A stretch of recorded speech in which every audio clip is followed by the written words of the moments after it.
Good evening, everybody. It is now 5 o'clock somewhere.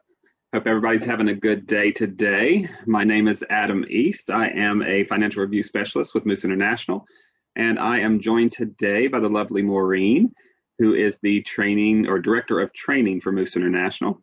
We are going to be hosting this meeting today to help enlighten you guys on what QuickBooks Online is, how it differs from QuickBooks Desktop, and the way that you can process your transactions and your information just like you've always been doing. One of the things that I like to tell people is what I want you to take out of this class is that you guys know what you're doing. You've been doing it for years. You've been using QuickBooks Desktop. That is exactly the same as QuickBooks Online. The only difference is it looks a little bit different. Okay, it's had a facelift. It's a, as Maureen puts it, you've been driving a 1950s Cadillac, and now you're driving a 2020 Cadillac, right? So they work the same, but they drive the same, right? They just look a little bit differently. You know how to drive, and you might not like that little feature that drives for you, right? But it's still a car that you know how to drive. Just like when they say once you ride a bike, you always know how to ride a bike. It just takes you a couple times when you fall off the first time after riding a long while. But anyway, that's what I want you to get out of this class. You already know what you're doing. You just have fear. You have a fear of change or a fear of, the unknown or the new, and that's okay. We're all kind of skittish when it comes to changing up things that we're so used to doing. So just remember that you're perfectly fine. You know what you're doing, okay? And as we go through this, I want you guys to realize that that is what we're doing and what you're doing. So the way you log into QuickBooks Online is you open up your web browser, right? So you use Google Chrome, Firefox, Safari. I do not recommend that you use Internet Explorer. If you are, you need to update to Edge. And you need to make sure that you are in the most current version of your browser. If you need assistance on how to do that, just type in your search bar how to update Chrome or how to update Firefox, and that will walk you through how to do that. So the way you do that is you type in your search bar or in your address bar, QuickBooks.com. This is how you get to your company file, okay? This is how you log in to make entries and do everything in QuickBooks. In the top right here, you're going to see a sign in link, and you just simply click that sign in button. This takes you to a page. Once it loads, and I'm going to have to put in my new password.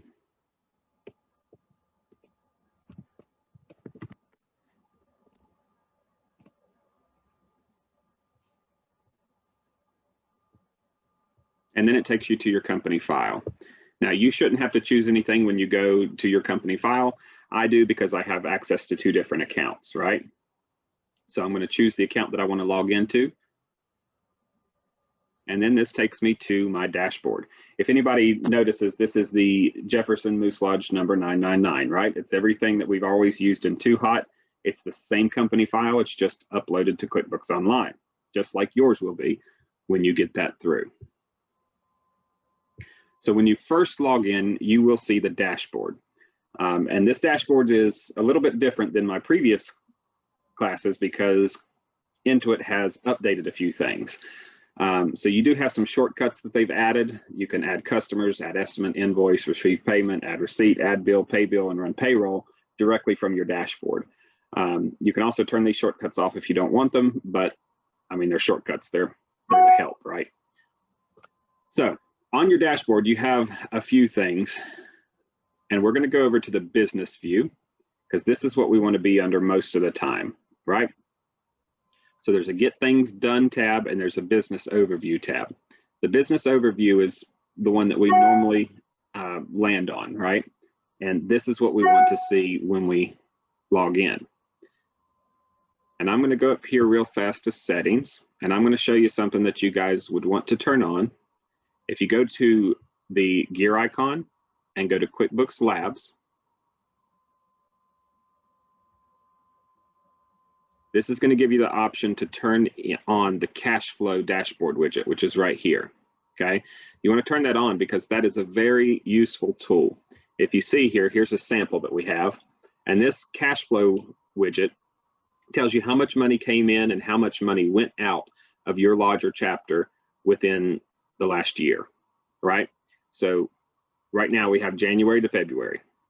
And why this is so important is it shows you your high months, your best months, and your worst months. So in this example, June, August, September, November, and December were our best months. And if we look at it, June and December were really good months because we had high income with low expenses. So those two were our best months. August and September, we had about, a wash in our income and our expense. But they were still good because we made a profit, right? However, if we look, February, March, April, October, and January were our worst months. And if we compare this, October and April were our worst 2 months out of the whole year. And that's because in October, we had an income less than our expenses. So we spent more money than what we brought in. And the same thing in April, we spent more money than we brought in.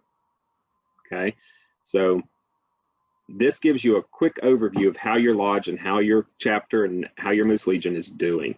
And that's why it's so important for you to use it, because if I were the administrator, the recorder, or whoever, I would go to my board and I'd say, ladies, gentlemen, this has to be changed. We have to do something in February, March, April, and October to increase our income. Or how can we decrease our expenses? How can we take those months and make them our worst months, and make them our best months or close to our best months? And, what activities can we hold? What events can we hold? Can we do open houses to get the public in here? Now, granted, we know COVID's out there, it's okay, but that still gives you that idea of how you can improve your lodge. And it's a quick, simple glance that you can use. Next, you have your profit and loss, your expenses, your income, and your sales. Each of these, other than your income, can be adjusted to include last 30 days, this month, this fiscal quarter, this fiscal year, last month, last fiscal quarter, and last fiscal year. For your profit and loss, I like to keep it on this fiscal year because it gives me an overlook of exactly what I've done this year.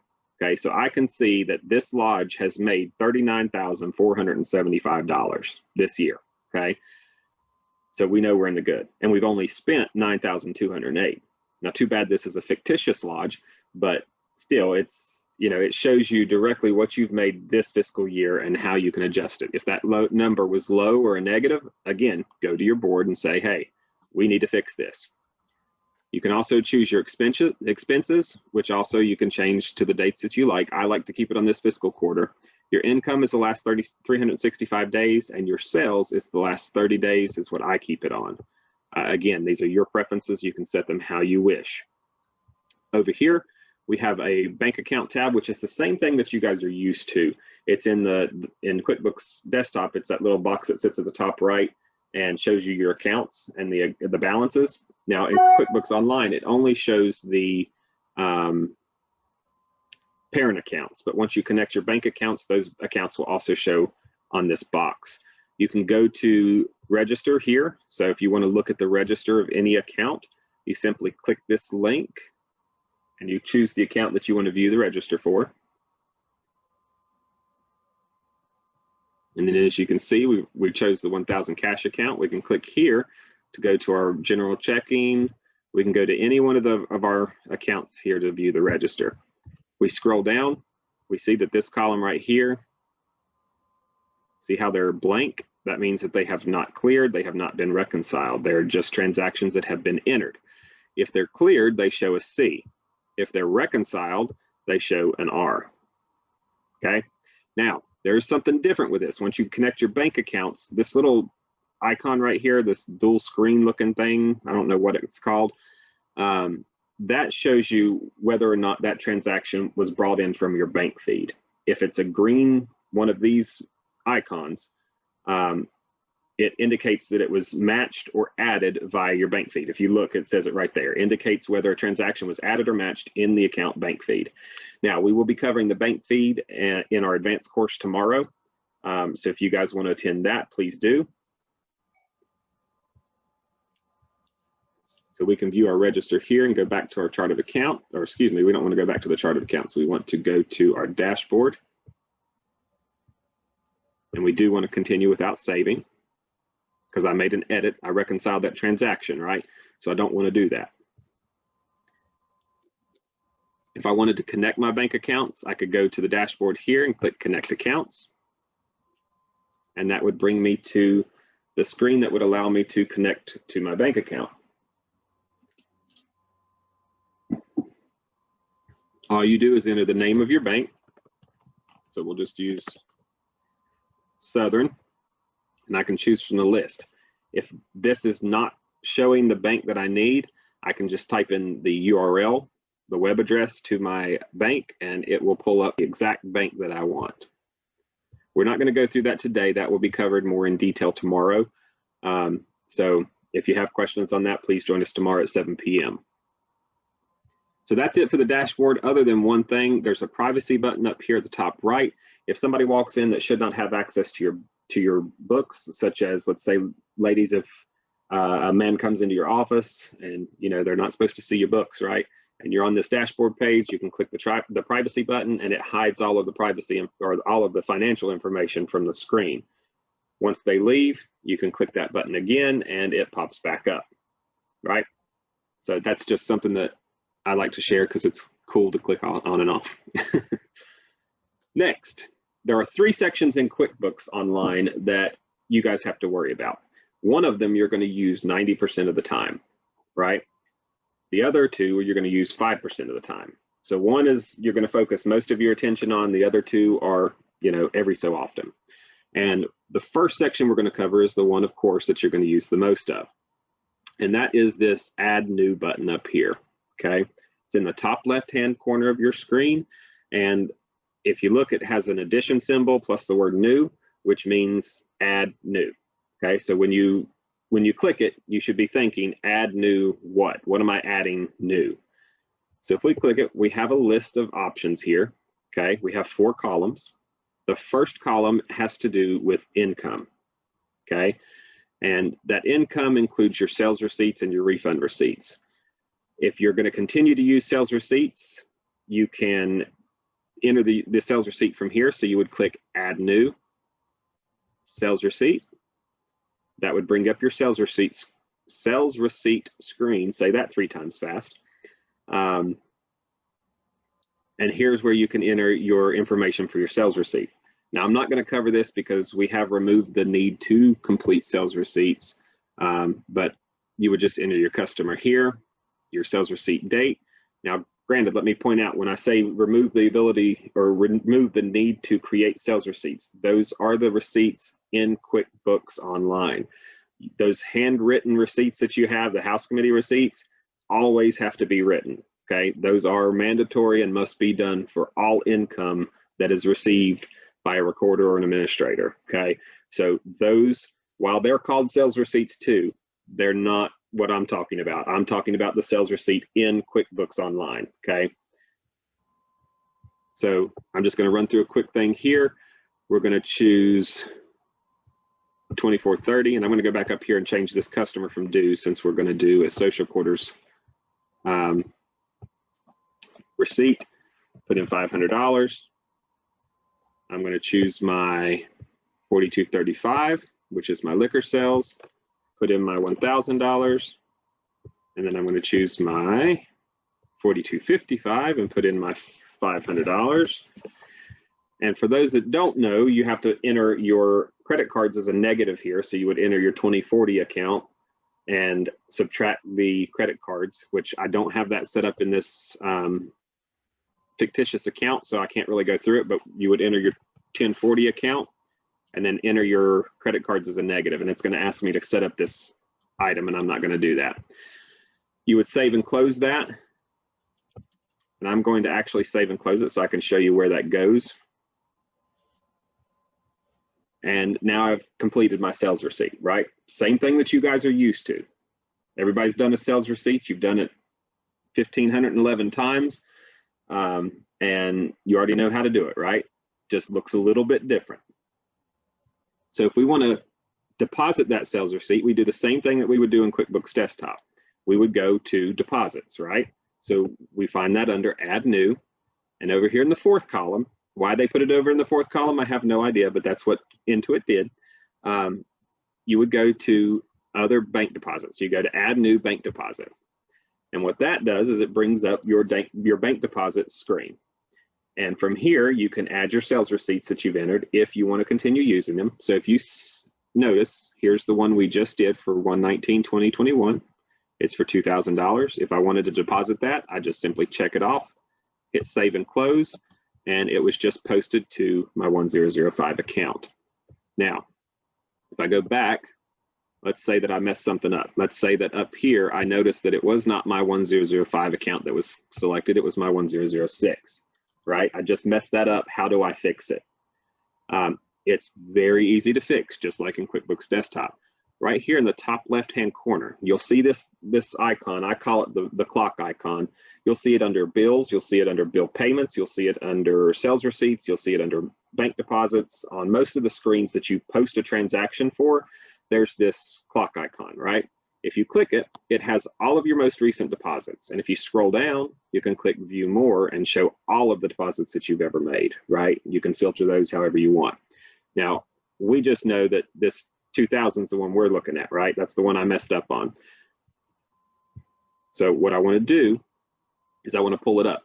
It was actually not a deposit for my general checking account. It was actually a deposit for my bingo checking, right? I messed up. So all I do is I change to the correct account. Then I come down here and hit save and close, and I'm done, okay? That would have taken me 2 seconds if I wouldn't have had to sit here and explain it, right? So just remember these things, when you get used to them in the new format that they're in, you'll understand that they're the same thing that you've always done. It's just easier to navigate and find the things that you need. So let's go back to that bank deposit, because we're going to make a bank deposit for dues, right? So we're going to choose, make sure that your account's correct. We're going to choose the 1005 account, make sure that the date that you make the deposit is correct. We're going to say received from the customer is dues. And then the account number is 2510. And normally I put 4005 first, but I like to be backwards sometimes. And we're going to choose dues again and make it to our 2515. So our application fee, this is a new member, so they paid $20 application fee. They paid $12. I'm just using a $50 lodge here. And the $38 ABC per capita, right? Now in the description, I want to make sure that I put the name of the member. So this is me, I signed up for a new lodge. And this would be my dues receipt.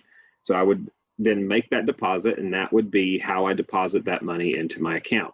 Now, one thing I do like to point out, these fields, any of the fields that you can put an amount in, they are calculators, just like in QuickBooks Desktop, okay? So if I had 2 people, I could go 20 times 2, that would add it up to 40. 12 times 2 would make it 24. And then 38 times 2 would make it whatever 38 times 2 is, 76. So yeah, I knew that. I was just testing y'all. Y'all didn't get it right. But anyway, that makes me 140. And then if it's 2 receipts, I need to make sure I go back here and I add in who these receipts were for. So I signed me and my wife up, and I have to make sure that I put that in that way. And for those of you that make sure that you're proper, I will put that space in there too. I then hit save and close. That is now posted to my 1005 account, and I can take that deposit to the bank, right? So that's simple. Now again, the first column has to do with income. The only thing that we should be using is sales receipts and refund receipts. If you are still using invoices for your credit cards, please contact your TM because we have a much easier way to do that. And we can walk you through how to accomplish that. The second column is the thing that none of us like, right? It's our expenses. It's the money that we have to pay out to our vendors, to our employees, well, not to our employees, but to our vendors and anybody that we do business with, right? And there's really only 4 things on here that you're going to be using. And those are bills, pay bills, vendor credit on a very rare basis, and print checks if you print your checks in QuickBooks. If you handwrite your checks, you don't have to worry. You've only got 3 things that you're going to use. So I've got my bill from my water company here, okay? And I'm going to go to Add New because I've got a bill, so I want to add that new bill to QuickBooks Online. So I go to Add New Bill, and then it brings up the bill screen. And here I choose my vendor. If your vendor's not in there, say it's a new vendor, you could just type the name in and add a new vendor just like you did in QuickBooks Desktop. However, this is my water company, so I already have it in there. I have their address saved in there. I have the bill date, which was January 5th. And the due date is January 29th. And the invoice number is 15476. Now, you would put this under utilities because that's what it is. I would put water bill for December. You always want to have descriptions, right? You want to explain what you're entering into QuickBooks. That way, you know, a year from now or 10 days from now, we can come back and say, what was this transaction for? Oh, wait, you did a good job. You put in a description. It's for your water bill for December. And it helps save, you know, people from having to look back at that bill, or, you know, it just makes things easier. So our bill for December was $27.60. We can scroll down, we can enter a memo if we like. One thing you do need to know, if you do hover over this, it does tell you that this bill will not be added to your check. And you can hit save and close. Now, if you hit save and close, there's 3 things that you can do here. This little icon right here, I know it's hard to see, but it's a down pointing arrow. That's called a caret icon. If you hear me reference that, that's what I mean. It's the down pointing arrow and it's a caret icon. If you click it, you can have different choices. You can save and close. You can save and new, which means you have another bill to enter. Save and close means save and close it. And then there's one that you guys are not familiar with, and that's save and schedule payment. The save and schedule payment, I do like to take a few minutes to go over. What that basically means is that it is just like bill pay through your bank. So if you've ever used bill pay through your bank, you put in the amount that you owe, you put who you owe, your bill, your bank cuts a check for that bill and mails it or EFTs it to that company, right? And QuickBooks does the same thing for you. It will allow you to cut that check and send it automatically. You know, they'll send it for you. And the only thing that you have to do for a lodge, now ladies, you guys are not, unfortunately right now, you're not allowed to do EFTs, but right now the lodges are. You do have to request dispensation, and all you do is you do a universal dispensation form, submit that to the general governor with a list of the bills that you pay via EFT. They'll send it back approved and you can start paying your bills EFT. It's a lot faster and it's a lot cheaper if you do it this way. But the reason I take time on this is because if you do it, you can pay most all of your bills except for those that you have to handwrite or that you have to have in the lodge to pay. You know, you're not going to send Sam's a check, right? You're not going to mail it to them. You're going to take it and run it through there. But for the other companies like your water, your electric, everything else, that can be paid by EFT. And what it does is it saves your lodge money. How that does that is you have to pay for the check that you write, right? Those checks are anywhere from 50 cents to $2.50 or higher. You have to pay for the envelope. You have to pay for the stamp. So we're up to roughly $2, we'll say. And then you have to pay for the gas to go to the post office unless you have a mailbox at your lodge. And doing this saves you that money, which over the year is about $200 to $500, depending on the amount of bills that you pay, right? But if you look at that fraternity-wide, that's over $100,000. Okay, and that's a lot of money when it comes to what we can do with it. And I know y'all have heard me preach about this because I know some of you have been here 5 or 6 times, but I do this every time because it is important that we cut costs anywhere that we can, right? We're in the middle of a pandemic, and it's something that we need to make sure that we're looking at all avenues that will allow us to prosper into the future. But with that said, look at this and use it. And if you don't like it, use your bill pay at your bank. It's the same thing. It's free, and it will save you money and time. But with that said, we're going to go ahead and save and close this bill because we don't have any others to enter.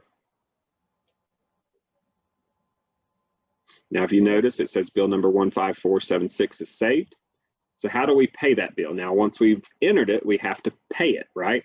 And I know that some people get confused on this part because you say, well, I already wrote a check, so I've already paid it. I just had to enter it into QuickBooks. Well, in QuickBooks, you have to tell QuickBooks that you've actually written that check.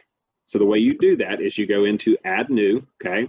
Add new, pay bills. And I know it sounds weird because you're like, add new, pay bills. It shouldn't be like add new bill payment or something like that. But basically you're saying I'm adding a new payment of a bill, right?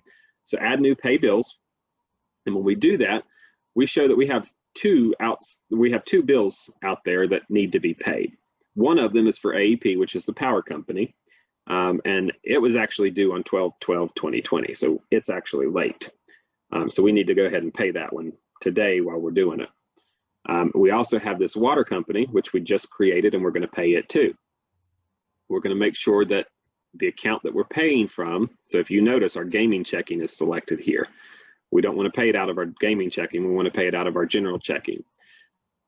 Now, for those of you in the states that do allow the dual, so if you need to, say your state allows you to pay out of your gaming account, partial payments for your bill. So for instance, this $12 bill to our power company, and in some states, they allow you to pay $6 out of your gaming account, and the rest you have to pay out of your regular, wherever else. The way you would do that is you would choose $6 here, okay? And if you click off, you see that the total amount of the bill is $6. You would choose your gaming account, and then you would save and close. And that would allow you to write that check, right? Because that is a $6 check going out of your gaming account. So we're going to go ahead and do that and hit save and close. And we just paid $6 on that bill. That's also how you do partial payments. So if you can't afford to pay a $2,000 payment right now, but you can send in $1,000, just put in $1,000 and then cut that check for $1,000. And then that other $1,000 sits there until you can pay it. So we'll go back up here to the general checking, and we're going to pay both of our bills. Now, again, you'll see that power bill went from $12 to $6 because I paid $6 out of our gaming checking account, right? And then all I do here is I go to save and close. I also have the caret icon. I can save and print, and I can also schedule payments online from this screen. The payments online is the same thing that I went through, is scheduling your payment for bill pay through QuickBooks. So we're just going to hit save and close. Now, if you handwrite your checks, that's all you got to do, right? You hit save and close and you're done. You handwrite that check. Oh, I'm sorry. Look at me. I'm skipping ahead. We're going to go back to pay bills. What you should have done is entered that bill or that check number, that starting check number that you have in there. So ours was 335, right? Because we had 2 bills. So the first bill to AEP was 335. The second bill was 336, right? Now the next one is going to be 337. So for those of you that print your checks, we're going to go in and add a bill for you. So we're going to go to add new bill. We're going to choose AEP. We're going to choose $12 here, and we're going to hit save and close. We're just going to leave the bill date and the due date what they are, just so that we can walk you through this quickly. So we'll go to add new and pay bills. Now, if you print your checks, one thing that you want to make sure you do is click the print later button, okay? If you click the print later button, you hit save and close. Well, see what it says? No bill selected. So you got to select the bill that you want to pay, right? Then you hit save and close. And then you go back to add new and print checks. right? Because you want to print the checks that you just added. Now, if you look, we've got 2 checks to print. We've got one for the water company, which is $12, and one for AEP, which is $12. This one from the water company is back from 112. It's not one that we entered recently, right? So what we do is we put in our starting check number, which in this instance is 5558, and we can preview and print. And here's where we can print our checks. In this instance, we are set up as a voucher check. If you use something else, we'll go through that in a second. We'll act like that those printed. If they printed correctly, I would say yes, they all printed correctly. If some of them printed correctly, I would choose which one started the malfunction. And if none of them printed correctly, I would click no. But in our instance, all of them printed correctly. I'll hit yes and hit done. If I need to change the print setup of my checks, I can hit the print setup button, which is down here in the bottom gray bar. If you hit print setup, that brings you to the voucher or standard. You choose which one you have. Most lodges use voucher. You would just follow the instructions, okay? So it's A, select the style of checks you use, load a blank paper in your printer, not a blank check, blank paper. View and preview and print the sample on that blank paper, and then you're gonna line it up. So you're gonna take both those papers, line it up, and hold it up to the light to see if the lines match up. If they do, you say, yes, I'm finished with setup. If they don't, then you hit no, continue setup, and it will allow you to adjust those fields to where they do match on the check. So ours lined up perfectly when we checked it, and we're good to go. So again, if you mess up, like I did, and you put in, I put in those checks, and I actually had to print them, right? Because I don't handwrite my checks, I print them. How do I fix that? Well, I go to add new, and I can go back to pay bills. And if you look right here, that little clock icon that I told y'all about is right there. I can pull up those checks, okay? And to make it easier, you can see right here, number 335 and number 336. I can click one at a time. So I'll do 336 first. This is not the check number, right? Because I print my checks. So I need to fix that. I need to hit print later here because 336 doesn't exist. So if I hit print later and save and close, my mouse keeps going over to my other screen, sorry. It's going to ask you if you want to modify it because it is linked to transactions. Yes, we do, because we're not really modifying it. We're just telling QuickBooks that we need to print it again. Now, I'm not going to do both of those checks, but you would go back to pay bills, click that clock icon, and do the other check that I messed up, right? And then you go back to print checks. And guess what? That check is sitting out there for me to print. Now, I go up here, I put in the check number that I need to print, and then I just do what we just did, preview and print. I hit print, it prints, and it did not print correctly. So I have to reprint it. To do that, I say no, keep all checks in the print checklist. And as you see, it just refreshes and that check is still sitting there for me to print. I fixed my printer because, again, I messed up and did not put the ink in there. It's a bad day for me, And then you hit preview and print again, you print it, and it all works fine and dandy. And you hit yes, they all printed correctly, and you're done. So that's how you go through adding a bill, paying the bill, and printing the check. Now, again, if you don't print your checks, the only thing that you would do is hit save and close and enter that check number up top when you pay that bill. It's a lot easier if you handwrite them, but again, it's a lot easier if you print them too because you don't have to handwrite. So again, the first column is income. The second column is expenses. The third column is your employees, which is basically your payroll. We currently don't have anything that we walk you through with payroll. We are working on something. Maureen will be putting something out shortly with steps on how to enter manual payroll checks. But until that's out, you'll just have to give your TM a call and they can walk you through it. But just give her some time and she'll get it out for you.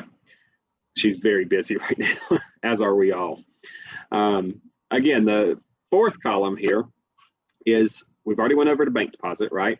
And again, I'm going to show you the bank deposit just for a second, because I have gotten some questions about the, where to enter the information.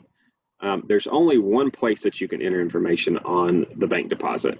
And if you look, it's hidden right now, right? And this is one of the main things that I'm getting a question on. They're like, I'm going to my bank deposit and there's nowhere to add anything to.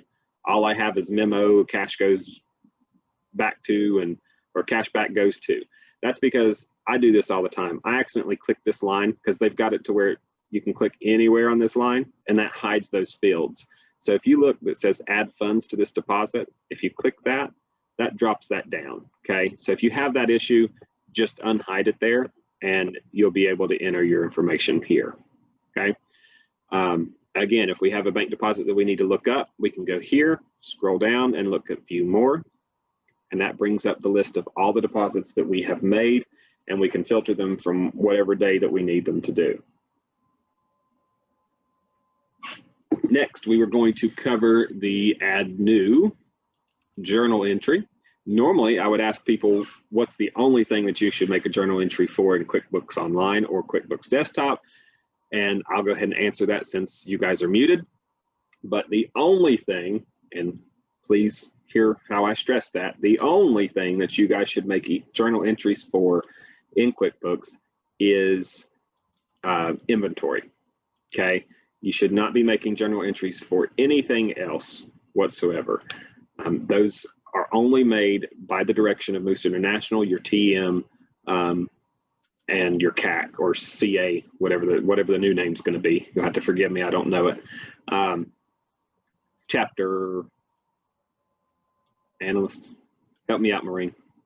Oh, sorry, they have a name change. They're actually called chapter advocates now.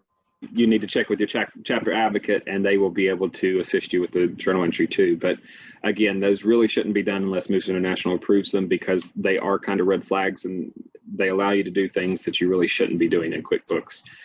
So that's why we don't like to see them. But anyway, to enter a journal entry, you go to add new journal entry, which is in the fourth column under other, and then you would enter your account, your debit and your credit. And then your description. You always put a description and you always put your name, okay? So if I ever make a journal entry in there, you will see my description of why I made that journal entry, and you will either see my initials or my full name. That way we can pinpoint, even though we know that we can pull that up and see that Adam East made that transaction, you should still put it in the description. All right, so add new, and we're gonna talk about transfer. Now, everybody knows what a transfer is, right? We transfer money from one account to the other. So in this instance, we can transfer, I think our gaming income, we have a negative balance, right? So we need to fix that. We need to fix where that money went or we need to fix why it's a negative. So we're gonna transfer money from our checking account into our gaming account, right? Because we're negative in our gaming account. We're gonna do it on this day. And we're going to transfer $1,000, and we're going to say as per membership meeting on X day, because your membership has to approve this transfer. And we're going to hit save and close. Now, when we hit save and close, all this does is transfers it in QuickBooks, right? Even if your QuickBooks is connected to your bank, it just does it in QuickBooks, okay? QuickBooks is not going to transfer any of your money for you. I wish they would, but they don't. So you still have to take that money, write a check. You don't have to put that check into QuickBooks, okay? What I would do is in here in the memo, I would put via, well, I just erased that, what I just had in there. But I would put via check number 1234, whatever the check number is. So when you hit save and close, this posts the debit from the 1005 account, and then it credits that 1007 gaming account, right? So both of those transactions have now been posted for you. So you don't have to input the check that you're going to write. You just hit save and close. You then write that check, take it to the bank, and then put it into your gaming account. Or you pick up the phone and you say, hey, Sally Joe at the bank, can you please transfer $1,000 from my checking account to my to my gaming account, please? They transfer it, it shows up, you're all good, right? Vice versa, like if you're going from savings to checking, works the same way. Now, if we go to add new and transfer. This is what I like to cover because I see this happen so much at lodges. And that is, this is how you also increase or decrease your petty cash. Okay, so in this lodge, our petty cash is $5,000. Well, I'm the administrator and I'm going to the bank 2 to 3 times a week because I'm running out of cash in my safe, right? I'm having to make change, I'm having to do this, and 5,000 is just not cutting it for petty cash. So I need to increase that amount. Well, how do I do that? Well, I'm going to take it out of my checking, right? So I'm going to transfer funds from general checking 1005. I'm going to transfer those funds to my petty cash. And I think that I need $10,000. So I think I need another $5,000 to keep in my safe. So I go to my house committee and I say, ladies, gentlemen, I need $5,000 more because petty cash is just running too low. And they say, well, sorry, but you can have 3 more. And so I'm like, okay, that works. So I'm going to do a transfer for $3,000. I'm going to say, as per house committee meeting on X date. And again, the reason you put this is because when I come in and I say, why did you transfer $3,000? You can say, well, if you read my memo, it says the House committee approved it on this date. It's in my minutes if you want to review them. And I can review your minutes and say, you are correct. Thank you very much for being so efficient. And again, always make a memo, because if you're like me, you'll forget tomorrow why you pulled this $3,000 out. So then you're going to hit save and close. And again, all this does is transfer from $3,000 from your checking in QuickBooks and puts $3,000 into your petty cash. You still have to go to the bank, withdraw that $3,000 and bring it back to the lodge and put it in your safe. Now, the other thing I like to cover with administrators is that little drawer that you have that has all those quarters, pennies, nickels, and dimes in it. That is counted as petty cash too.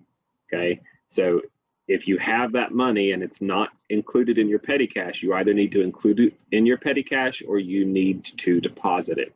Okay, it cannot be just standing in your lodge somewhere. All the cash in the lodge has to be accounted for. If you have extra cash in the safe, that's okay because you have receipts to back up that that's income.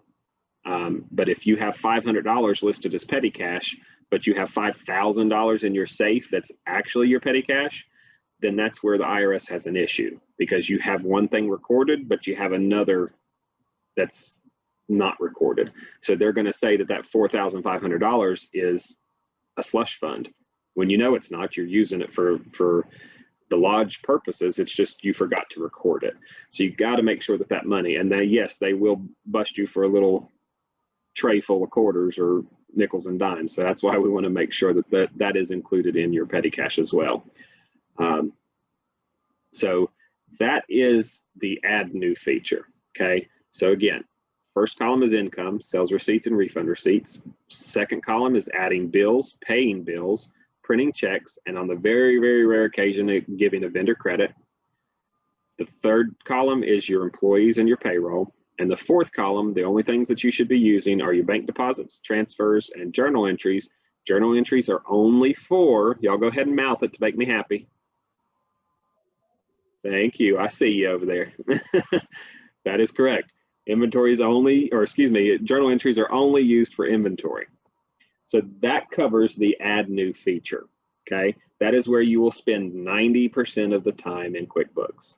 The other 10%, like I said, are split between 2 different sections.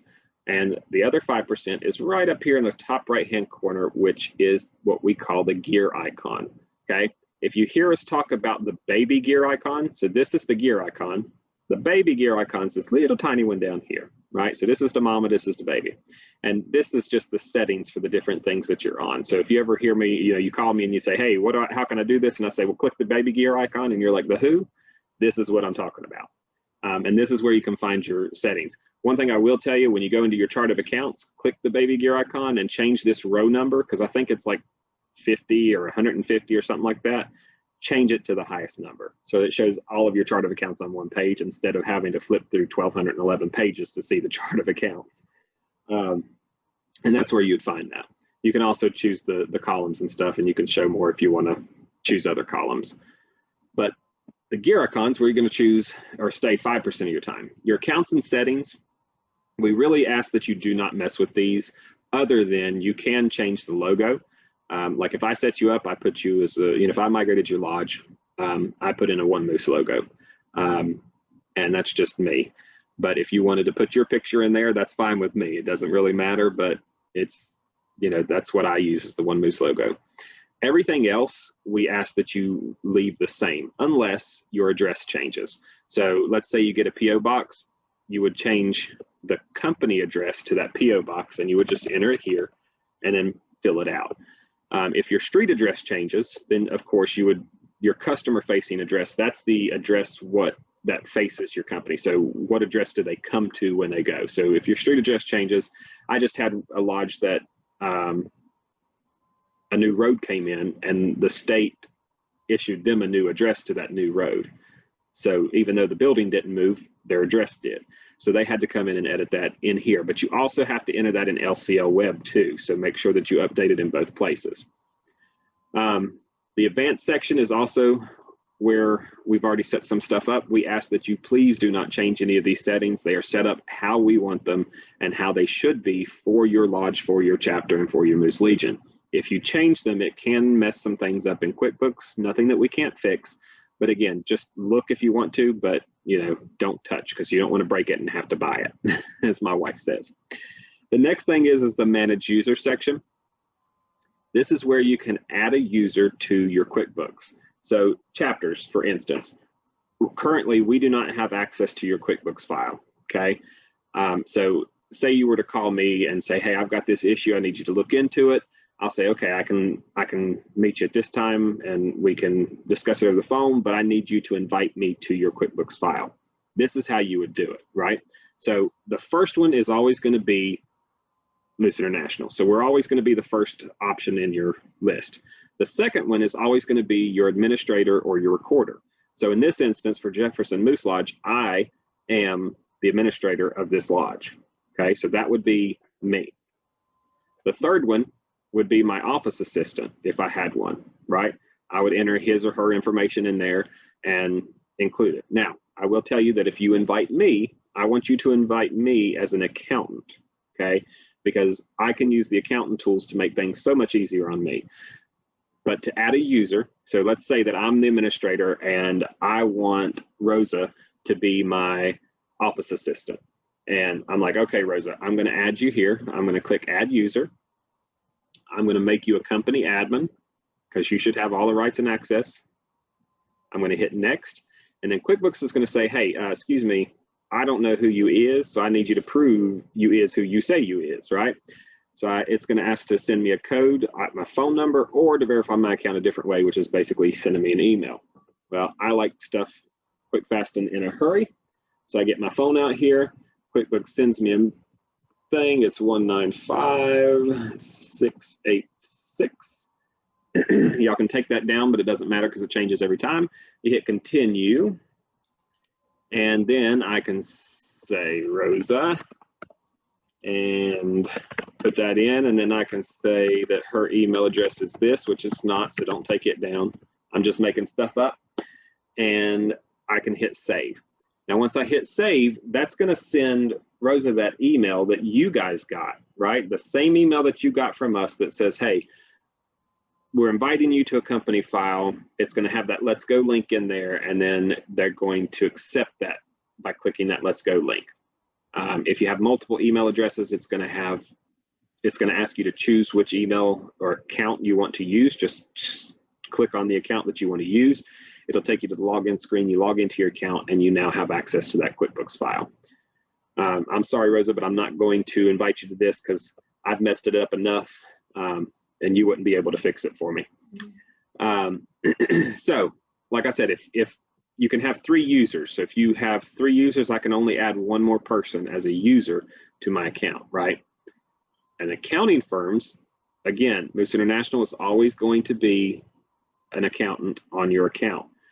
If you have an accountant, you can invite them here. You do the same thing. You would enter their first name, last name, and email. It would ask you for that code if you hadn't already put it in. So I just put it in to invite the user, but I don't have to again because I just did, right?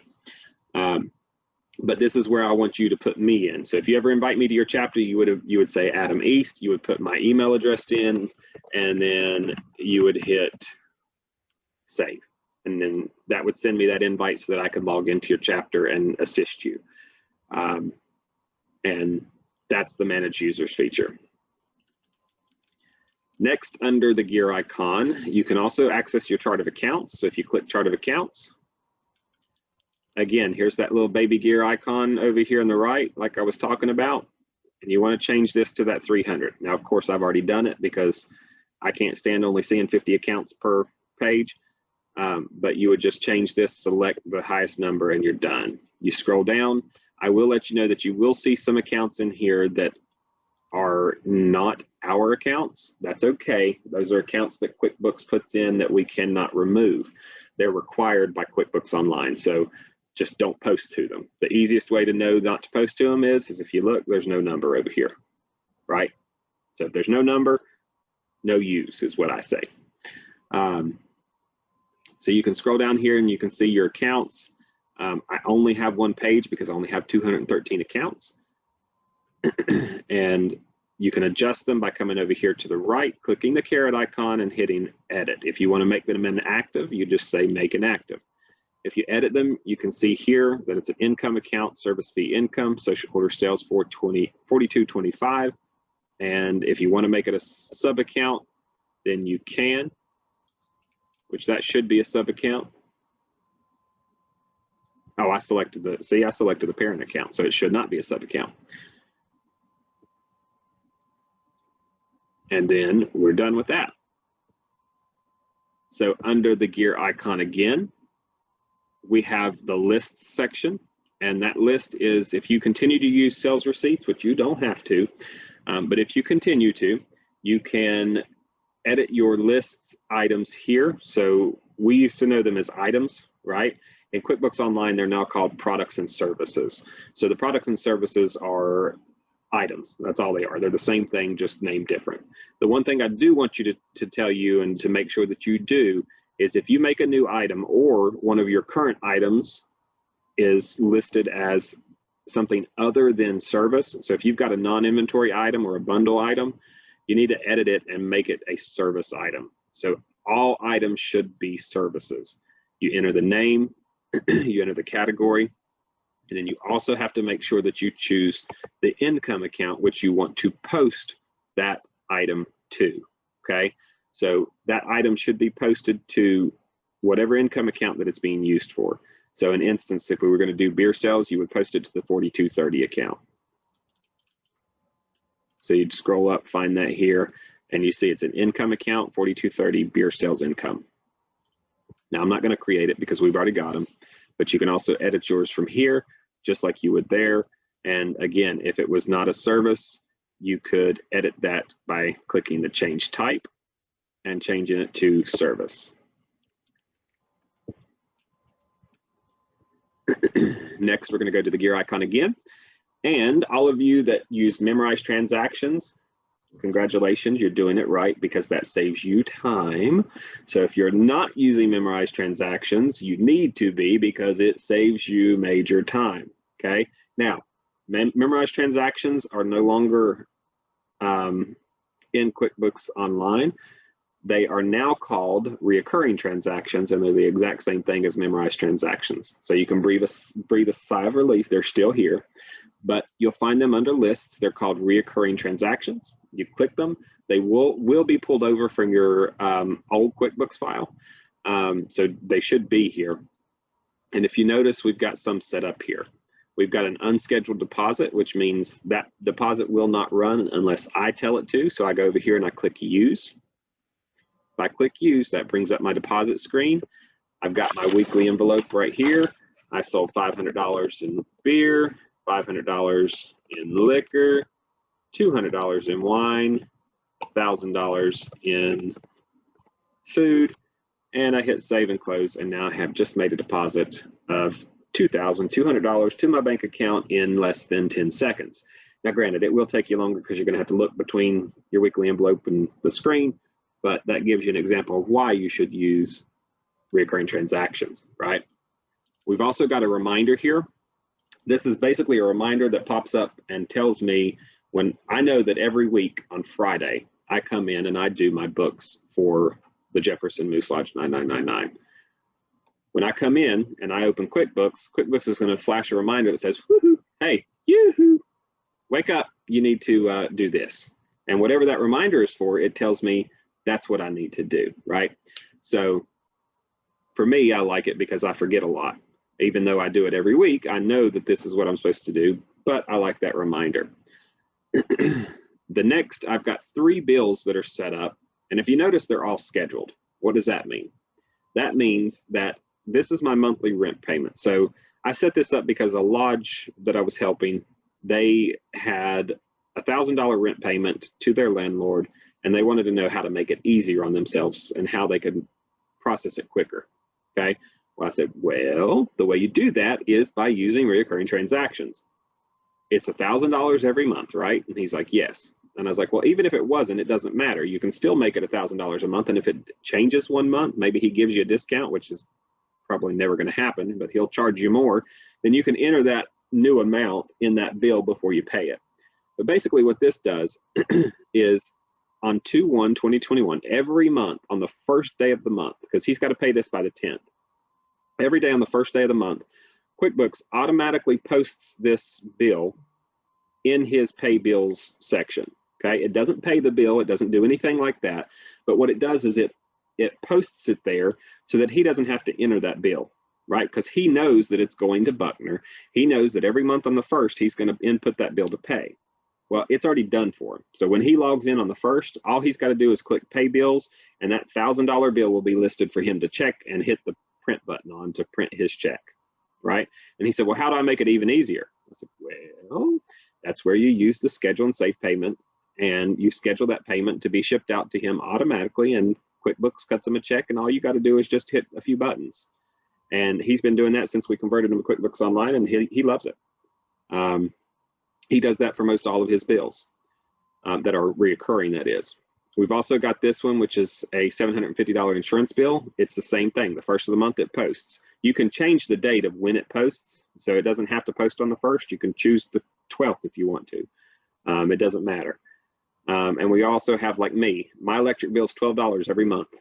Okay, so my electric bill posts for me every month for $12 on the 1st of the month, and then I pay it. So that is the recurring transactions. Again, you can find that under the gear icon and recurring transactions. We're not really going to cover attachments or tags, but we are going to cover one thing under tools, which is the reconcile screen. And if you look here, it's the same screen that you're used to. I'm going to show you what it looks like before you enter something. So this is what you would normally log into, right? You'd have your account that you're going to reconcile. And one thing about the accounts that you have to reconcile, any account that you receive a bank statement for must be reconciled, okay? That means your savings, that means your checking, your CDs, your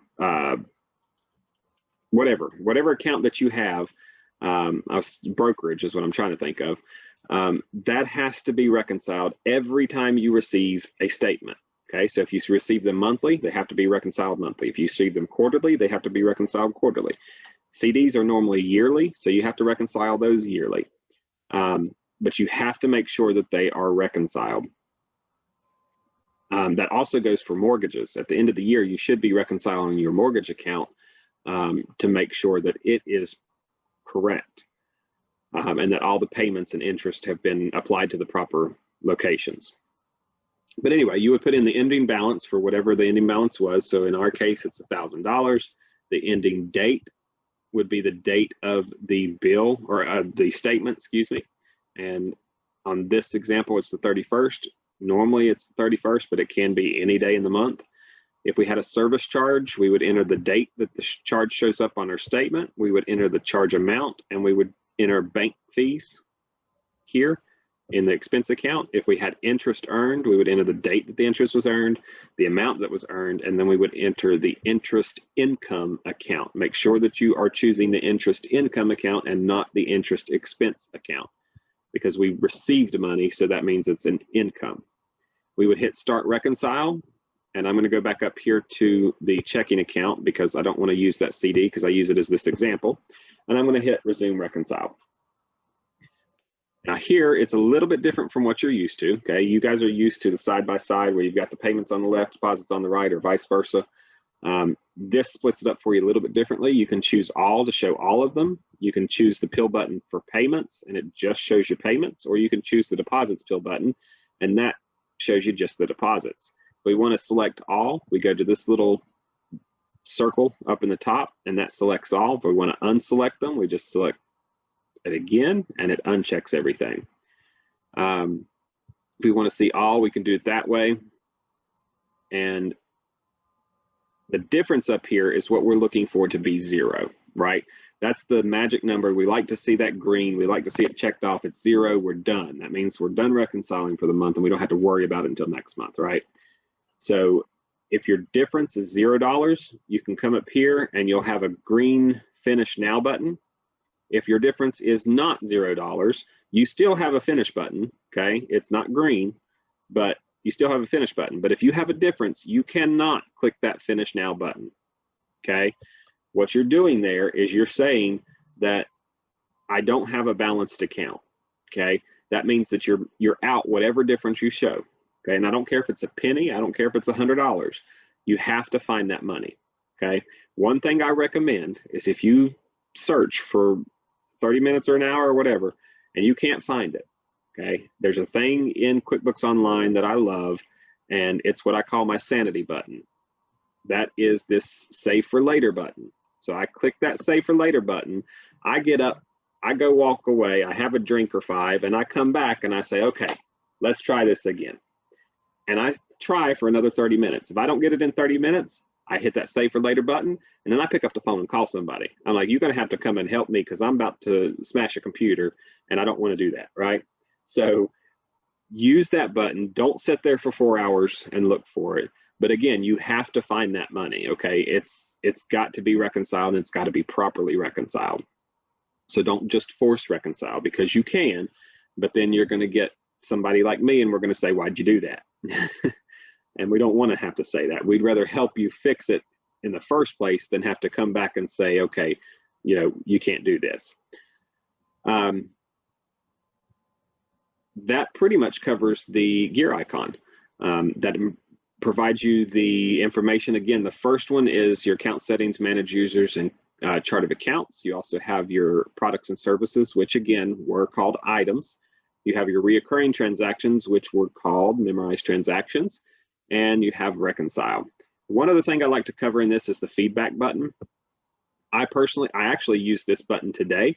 I sent in a feedback because when you log into QuickBooks.com and you click the login button, that site takes 17.3 seconds to load, okay? And in my opinion, that's too long, okay? It's 2021. We should not have to wait 17 seconds for a page to load for us to log in to enter bills. So I used that feedback button to tell QuickBooks that they needed to correct that issue. If they do or not, I have no idea until we see an increase in speed, right? But I have a life quote, and it's my second life quote, and it says silence is acceptance. So if you're silent about something, you accept its outcome. So I'm preferred to be vocal and say, hey, you need to look at this, it's causing an issue. And if it's causing an issue for me, there's millions of people that use QuickBooks, and that's 17 seconds out of their day, 5 or 6 times a day that they could get back. Now, the other thing while we're here is the help button. Okay, this help button is right here, and it is very useful. Okay, it's not like what we're used to in some of the programs where you hit help and all it says is, yeah, we can't help you, I'm sorry, go somewhere else. In QuickBooks, you can actually search for your question. So if you have a question on how to reconcile or how to add a bill or how do I do X, Y, and Z, type it in just like you would ask somebody. So say, how do I reconcile? And if I don't spell it right, you'll have to forgive me. Well, it doesn't matter because I wasn't in the field anyway. But you would hit enter, and that would allow you to search. And 60% of the time, QuickBooks will have a video that you can watch that walks you through exactly that, walks you through how to reconcile or how to add a bill or how to do this. The only thing that QuickBooks will not do is they will not tell you where to post a transaction. Okay, and that's because that makes them liable. And by that I mean if they tell you to put something in 4005 and it should have went in 4006, then they're now liable for that transaction that they informed you on, and that's why they won't do it, which I understand. But you have to make sure that you just ask it the general questions. If you have issues like logging in, we can't help you with that. Okay, I can't help you log in other than telling you to go to QuickBooks.com. If you're not able to pull up QuickBooks, I can't help you with that, right? That's not my domain. I can help you with posting transaction and teach you how to do something, but QuickBooks is the one that's there. You pay for that service and that tech support, use it. If you look, there's a contact us button right here that you can click and go to, and that will allow you to contact QuickBooks. I recommend that you use the chat. It is so much faster and so much easier. There is a call-in option, but I haven't used it because I've been able to fix all my issues via chat. All right. Like I said, if you do get those videos, look at them. This should be the first place that you guys go to seek help. Okay, because we have that kind of chain of command that Too Hot has set up, that the first place you should have went is to your Too Hot trainer. Well, I'm kind of breaking that and telling y'all the first place you should go is to the help, because it can provide the quickest and fastest answer than you picking up the phone and calling somebody, because we might be in a meeting or we might be doing something else, right? So if you look there first, you kind of help yourself and you learn more, I think, because you did more hands-on. I'm not saying don't pick up the phone and call, because like I said, if you have that issue, please call somebody, because I don't want you sitting there for 4 hours trying to fix something. But try first with the help, then contact your Too Hot, then contact your CA or your TM, and if they can't assist you, they'll direct you to one of us, which is FRS. And if we can't assist you, then Lord help you. But no, if we can't assist you, we will find you an answer and we'll get you taken care of. But the main thing is use your resources, use them as many times as you like. That's what we're here for. We're here to help you, and I want to make that clear to everybody. Call Maureen. She'll answer the phone unless she's on the phone with me because I'm telling her something in this, because that's all we do these days. But anyway, moving on. The next 5% of the time the next 5% of the time that you'll be using in QuickBooks is this left-hand menu. And if you look, it's over here on the left, which is the same as it's under the Add New button. All right, so this left-hand menu, you can go to your dashboard, which we've already discussed. You can go to transactions, which that can say transactions or banking, depending on the view that you're in. But the banking tab is the bank feed that we're going to cover tomorrow. Okay, so that's in the advanced class, but the bank feed this is where you access it. This is when you connect a bank feed to QuickBooks Online, and it allows you to reconcile within minutes instead of hours. The other thing is rules. I want to let you know, because I've seen this happen several times. If QuickBooks asks you to set up a rule, that means you've done something wrong. Okay, rules are good, don't get me wrong, but for what we do, we should not have any rules set up. So if QuickBooks asks you to set a rule up, you need to call somebody because you've added some transactions that you shouldn't have from your bank feed. We'll cover that more tomorrow, but I just want to let you guys know that some of you that may have already set up your bank feed, if QuickBooks has asked you to set up a rule, you need to click this button. You need to go to transactions and rules, and you need to delete any rule that shows up in this rules section. There would be an edit button over here. You just hit edit and delete. Okay, you do not want rules added to your QuickBooks file, because what that does is it automatically applies transactions from your bank to QuickBooks, and we don't want that. We want to be able to look at those transactions and tell QuickBooks where we want it to go, right? So if you do have rules and you're out there, and you have your bank connected, please go to the rules tab when you get off this meeting and check to see if you have rules and delete them. And if you do, give us a call, because we probably have to walk you through some other steps. Next, you have your expenses, where you can get to your expenses and your vendors. If you click vendors, you can go to your vendors list, You see that in the last 26 days, we paid $2,679. We can add a new vendor. We can even prepare our 1099s up here.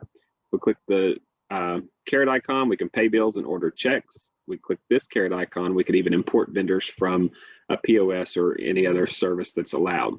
We come down here, we can say AEP, we can click this AEP, and normally when you guys look, you'll see this, right? This is what your screen will look like. Well, if you want a little bit of how it used to look in QuickBooks Desktop, there's this little tiny icon right here. It's an arrow with a hamburger menu. You click that and that brings this list up. And this is what we're used to, right? We've got your vendors on the left and the screen on the right. This is what that is. So if we need to select down quickly, we can just select them and we see. Now, if we need to edit a vendor, we just go up into the edit screen, or to the edit pill button, excuse me. And then we can enter the company information. We can enter the street address, the phone number, and any of the other information. The other thing is if you are tracking this vendor as a 1099 employee, you would come down here and track payments for 1099, and then you would enter either their social security number, and you want to enter it how it says, or you would enter their EIN. Okay, and then you would hit save. And what that does is at the end of the year, as we saw back on that vendor screen, so if we go back and scroll up, when we click prepare 1099s, that vendor is going to pop up and show us so that we can prepare that 1099 for the vendor. And it's so much simpler if you do it through QuickBooks. Next, we have the sales, which again is not really something we're going to use because we don't have to use sales receipts, but if you do, you can see the overview and the products and services, which are your items. Payroll is listed here. This is where you would run your payroll. You do have to first set up your payroll and you have to go through the steps. Again, it is very simple to do. I will tell you that if you receive a step that asks you to set up Illinois taxes, just select no on everything and that will cancel it out. Okay, that's because we're based in Illinois and sometimes that will show up for you. But don't worry, just select no and you can skip it.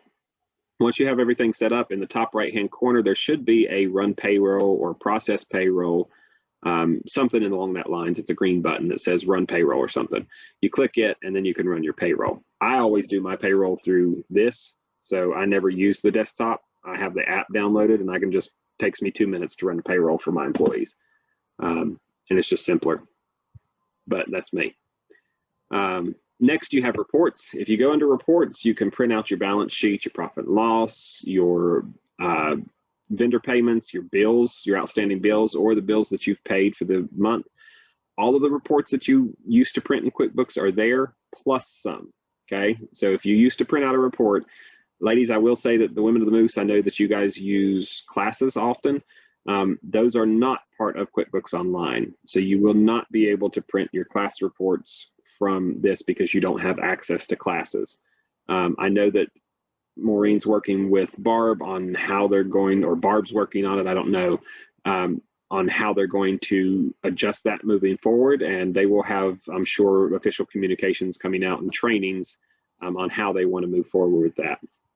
But for now, you do not have access to classes. So that is the only thing in QuickBooks Online that's different than QuickBooks Desktop. But again, all the different things are there, all the different reports. Now, you will notice this is for the lodges, okay? This does not include the Moose Legions or the chapters at this time, but you will notice that there will be 2 reports in your custom reports file. They'll say monthly balance sheet, monthly profit and loss -MI, and then there will be they'll be added into a group, or they might not be part of a group, but that's okay. What that is that is your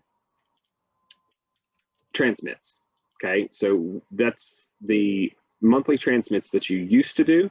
These reports are automatically transmitted to us. So if you mess with them, then you don't get credit for those reports, okay? And then we're gonna come in and we're gonna look and we're gonna say, okay, Ted, why did you mess with this report? We need you not to do that, okay? We're gonna fix it for you, and that's okay, because we all mess up. We're gonna fix it, and we're gonna make sure that it sends out properly again. But if you do that, you're gonna lose your credit for that month transmit. Okay, so we ask that if you do custom reports, just leave the 2 that we have set up alone. They'll send out automatically forever until we turn them off.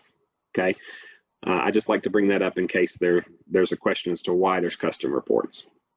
Next, I did notice that there was a question on tax. You can track your sales tax through QuickBooks Online, but you have to use it. You have to do it through sales receipts. But you can also just use your P&L to print out the income from your social quarters to pay your taxes. The next one is mileage, which we don't use. Accounting, you will see your chart of accounts. You also see reconcile here. So you can reconcile here or see your chart of accounts rather than going through the gear icon. I just prefer to use the gear icon myself. And then my accountant. One thing I will say is that I'm trying to convince some to use my accountant, because we can actually send you messages and request items from the My Accountant tab. So if we need something from you, we can request it through there, and then you can send it to us through QuickBooks Online. I don't know if that's going to happen, but that would be what would happen in case you do have an accountant that does request files from you. And these other ones down here, we don't use. Commerce, you will never use, but apps and cash flow, you probably won't use either unless you have an accountant, and the apps they will use to help make their job a little bit easier. So that's the 3 sections in QuickBooks Online that I like to cover. The other thing up here is the search icon, which I don't think I've covered ever. So I might want to cover that during this one. This is where you can search for transactions. You can search by transaction number, the amount, the date, and it also has your recent transactions that you can look through. So if, like that deposit I was looking for that I messed up on, I could click the search icon and it's right here. I click it and I can edit it into the correct account.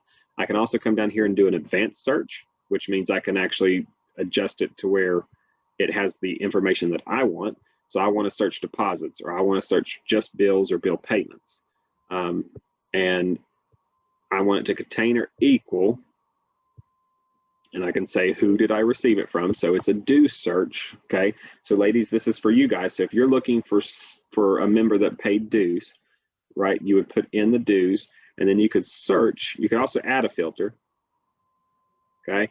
And that allows us to adjust and find who we did. So receive from, we're going to change this to description and memo, because we know that I put in a dues that has my name in it, right? And we're going to hit that filter. And if we notice, we have 2 from today, and here are the 2 140s. And this one has it in there too, because I've added this, I've used that many times. But here's the one that we did from today, right? And it has my information in it. So we can pull that up and look at it, and that's how the search icon works. All right, so that's basically everything that I have to cover. I can't believe we did it in 1 hour and 19 minutes, but I think that's a record today. So y'all get out there, play with the thing, go to test drive QuickBooks Online, play with it, get used to it, and then you'll come back and you'll hate me later, because you'll be like, Adam was right. It was exactly what I've been used to. All right, well, I thank y'all very much. I will end this session. And we thank you for joining us. Have a good night.